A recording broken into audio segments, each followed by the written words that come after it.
मुख्यमंत्री देवेंद्र फडणवीस यांच्या नेतृत्वाखालील सरकारचा मंत्रिमंडळ विस्तार 2 दिवसापूर्वी झाला।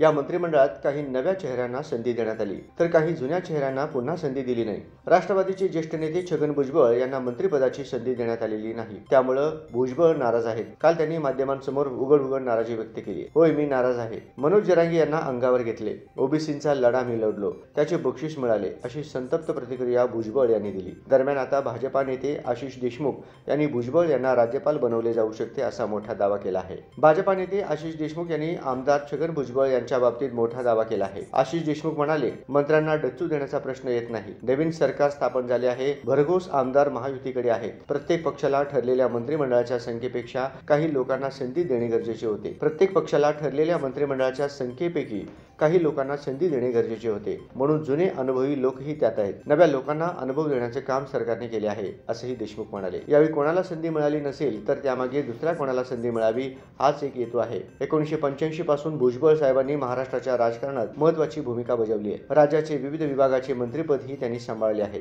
आज अजित पवार यांनी त्यांना मंत्रिमंडळाच्या बाहेर ठेवण्याचा निर्णय घेतला असेल तर नक्कीच त्यामध्ये त्यांचा मोठा काही निर्णय होणार असेल। मोठा निर्णय म्हणजे देशाच्या कोणत्या ना कोणत्या राज्याचे भुजबळ साहेब राज्यपाल होऊ शकतात। त्यांच्या पक्षाने तशी योजना बनवली असेल, असा मोठा गौप्यस्फोट आशिष देशमुख यांनी केला आहे।